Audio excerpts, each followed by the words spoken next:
पास का था तब खत्म हो गया। भाई 9-8 साल का था तब खत्म हो गया। 6 महीने का था चाचा? हाँ 6 महीने का? जी जी। अच्छा, मतलब 6 महीने का भी व्यक्ति प्रेत योनि में हाँ और बचपन में मर गया था। हाँ, हाँ मतलब उस घर भाई के 8-9 साल का था। मतलब उस घर के अंदर था वो। हाँ तो वो ऐसी स्थिति गुरुजी उनकी दोनों के बजरंग बाण पड़ने से हाँ। थोड़े थोड़े तंदुरुस्त दिखाई दे, बिल्कुल जैसे लकड़ी हाँ, और बिल्कुल खत्म। मतलब पीट पीट के हनुमान जी बिल्कुल एकदम हाँ। सही कर देते वो। और एक दो बार सपने में मेरे से ये भी कहा था कि भाई बचा लो इनसे, हनुमान जी से? हनुमान जी से। अच्छा, अब गुरुजी मेरे को ऐसा हो गया, मेरे तो है यार। मैं इसीलिए कहता हूँ अपने पितरों का उद्धार करो। सरेंडर नहीं तो इनकाउंटर, इसी को बोलता था मैं। समझ में आ रहा है? बोलता था ना मैं, लाइव में सुनते थे कि नहीं? जी जी। सरेंडर का मतलब अपना उद्धार करो, प्रेत योनि से मुक्त हो जाओ, निकल जाओ यहाँ से।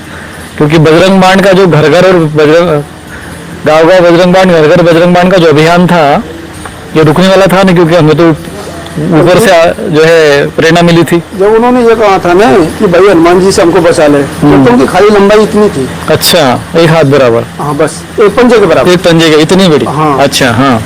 और बचा ले भाई हनुमान जी से। मेरे घर की दीवार पीट पर- मेरे घर पीट की के दीवार फिर पर कितने बड़े हो गए? था उन्होंने। पीट पीट के फिर कितने हो गए वो?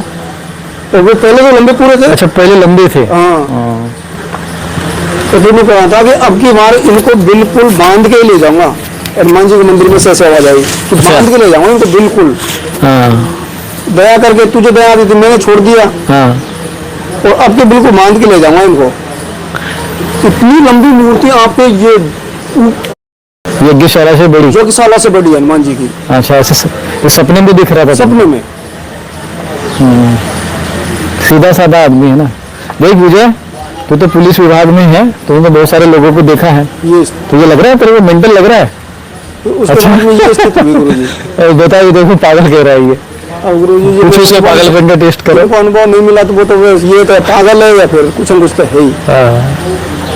उसी को अनुभव मिल गया ना एक बार, वो फिर कुछ भी कहने से इनकार ही करेंगे कि भाई जो भी है कुछ भगवान है। कुल मिला के बजरंग बाण से ये है कि अनुभव अच्छा है।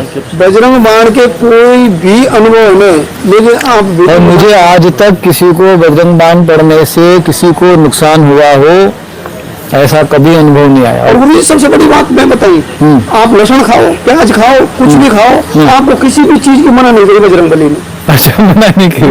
मांस मछली भी चलेगा? ना ना ना। अच्छा, नहीं, अगर आपको बजरंग बाण के पाठ करने से पहले अगर आप फल भी खा के चले गए ना, तो वो चीज नहीं है वहाँ। पहले आप बजरंग बाण करो और उसके बाद में आप लहसुन प्याज भी खा लो, कोई चीज की मेरे से मना नहीं करी। ये तो सही, तुमसे मना नहीं। हाँ, लेकिन जब पूजा पाठ करने जाओ तो भोजन करके नहीं जाना चाहिए। भोजन करके नहीं जाना चाहिए। और मांस मदिरा का सेवन, अंडा का सेवन नहीं करना चाहिए। ये चीज बजरंग बाण करेगा, फिर ये चीज करेगा तो फिर मर ही जाएगा वो।